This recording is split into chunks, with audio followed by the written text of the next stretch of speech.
Hello, guitar people of the world. It's Jeff from jeffrey-thomas.com, and I'm going to go ahead and serve up my guitar tab for the Simpsons Theme by Green Day.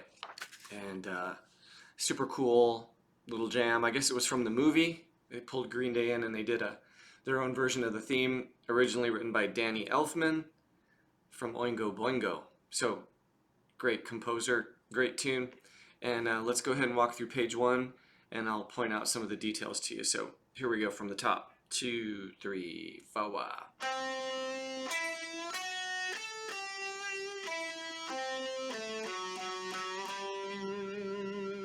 And you're going to repeat that.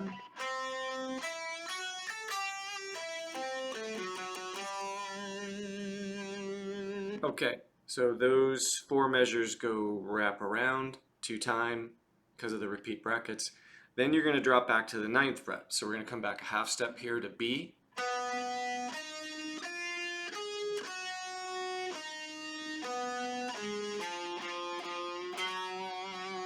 Same fingerings, same rhythm. Drop back a half step from C to B. And then repeat it.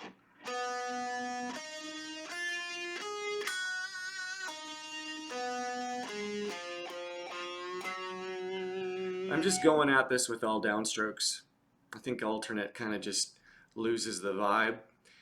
So 2 times on C, 2 times on B. Now we move up to the 3rd key that the melody's played in, which is E, starting at 14. Same fingering, same rhythm.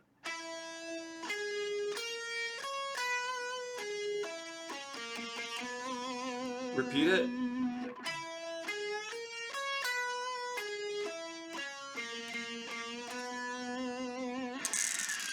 Okay, now we have a bit of information on the tab, which is DS coda. So just really quick, this DS coda that you're going to see here, 2nd measure, 4th line, right there, is going to tell you to go back up to the sign, which is the very first measure of the tune. DS coda is Italian, dal segno al coda, means go to the sign and play to the coda. So we are back all the way to the top, and you're going to run through everything until you hit the coda, which is at the end of the first measure of the 2nd line. So we're back up to C, right? Repeat.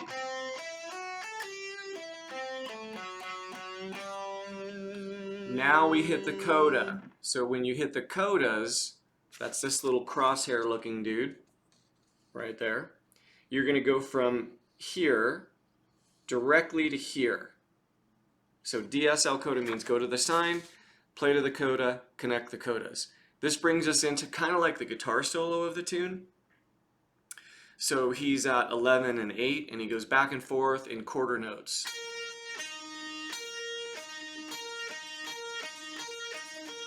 Just back and forth on those notes 6 times.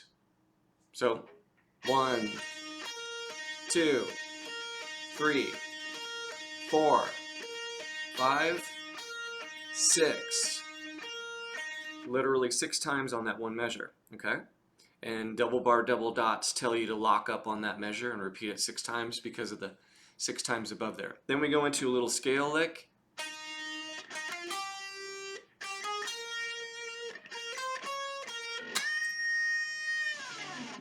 Okay, and that's like his kind of big finish, right? And then he's back into the melody in the key of E. Again. And then we drop back to C.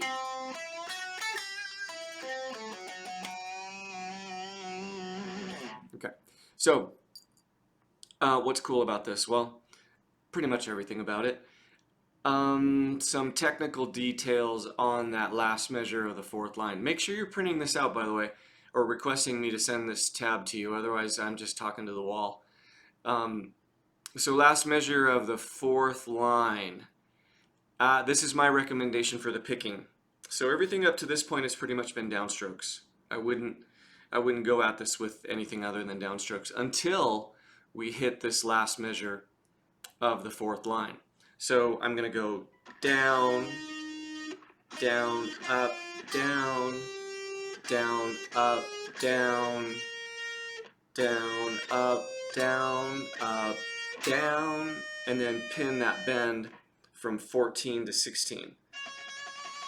So the best recommendation I give for bends, if you're an advanced player, you don't need to know this, but for beginning, intermediate guys, players who are trying bends, always check your pitch where you're going to. So you're going to bend from 14 to 16, so come up and play 16. There's 16 without the vibrato, sorry. And then come back to 14 and use your ears. You've got to have your ears on, or I've had some students put tuners on and then they can read the note. Like for example, this would be C sharp to a D sharp.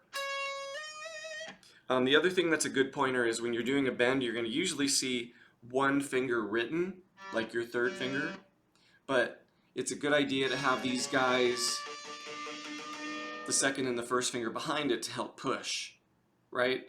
It's kind of weird to just do a bend with just like one finger, you know, so you got more power when you have the other fingers behind it. Rhythmically, you've got to understand what ties are. They're not smiley faces. So these, where are we? These are ties. All these connecting lines. And it means that you play the initial note, you play this first 10, but you do not play the one that it's connected to. This is a tie. Everything I use in my tab is legit notation, so trust me, if you're on the fence about learning to read, learn to read. Just, I don't care what slash says. So basically, if I was to count the first measure with the ties and letting the notes ring, we would have, ready, go. 1, 2, and 3, and 4, and... So you're on the offbeat. For the most part, you're playing on the offbeats. And I mean, if you can grab this by using your ears, cool. But you also want to come back and get the science on this, right? You want to be able to look at the notation and read it down. Trust me, if you're going to get to a certain level, you're going to want to improve your rhythmic reading. That's something I ignored for like the first 5 years of playing, and it came up and bit me in the ass. So anyway, hopefully this was a good walkthrough on the lesson. Hit the subscribe button, whatever. And if you request the tab from the website, I do not spam anybody. You'll never hear from me again. So none of that game. And I will just send you the tab. So hopefully that was a good walkthrough. Page 2 covers the remaining part of the tune. There's really not a whole lot going on page 2, but you will get it if you submit your email, and you'll be good to go. All right, thanks for your time, and I'll catch up with you later.